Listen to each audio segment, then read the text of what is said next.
চাওক আমি 2014 চনত বিজনী আঞ্চলিক ছাত্ৰ সন্থাৰ এখন শাখা ছাত্ৰ সন্থা উলুবাৰী শাখা ছাত্ৰ সন্থাত 2014 চনত আমি সাধাৰণ সম্পাদক হিচাপে প্ৰথমবাৰ তাত প্ৰতিনিধিত্ব কৰিছিলোঁ।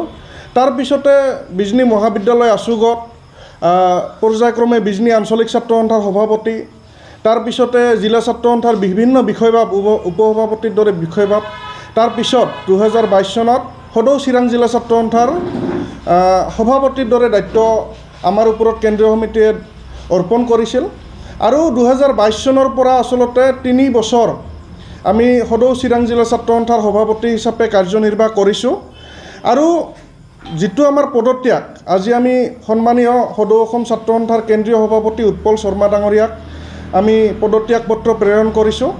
আচলতে খুব ব্যক্তিগত কাৰণ, ঘৰুৱা কিছুমান অসুবিধা আৰু ব্যক্তিগত অসুবিধাৰ কাৰণে আমি পদত্যাগ কৰিছোঁ।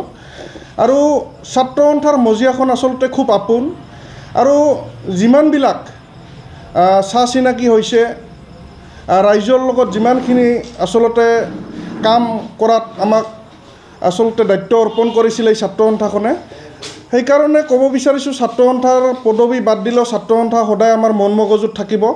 আৰু আগন্তুক দিনতো ছাত্ৰ সন্থাৰ যিমানবিলাক কাৰ্যসূচী হয়, যিমানবিলাক কাৰ্যকলাপ হয়, সকলোতে আমাৰ সহায় সহযোগিতা থাকিব, নৈতিক সহযোগিতা থাকিব। এইখিনিয়ে কথা, আৰু বিশেষ একো নাই। বিশেষকৈ দেখা যায় ছাত্ৰৰ পদবী এৰাৰ পিছত হওক, ডাঙৰ পদবী এৰাৰ পিছত, মজিয়াখন এৰাৰ পিছত বিভিন্ন ক্ষেত্ৰত দেখা যায় ছাত্ৰ নেতাবিলাকে ৰাজনীতিৰ পৰিকল্পনা আছে নেকি?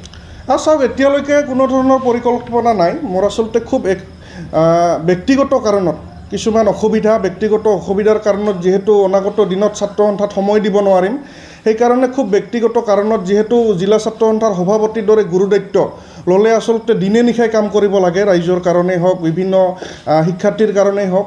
সেইকাৰণে তেনেকুৱা ধৰণৰ ৰাজনৈতিক নাইবা তেনেকুৱা ধৰণৰ চিন্তা চৰ্চা এতিয়াও কৰা নাই। আচলতে ছাত্ৰ সন্থাৰ মজিয়াৰ পৰা আজি পদত্যাগ কৰিছোঁ। ব্যক্তিগত কিছুমান কাম কাজ আছে, সেইবিলাক সুচাৰুৰূপে কৰি লওঁ। তাৰপিছত আগন্তুক দিনৰ যি পৰিকল্পনা, সেই পৰিকল্পনাসমূহ আপোনালোকৰ আগত অৱগত কৰিম।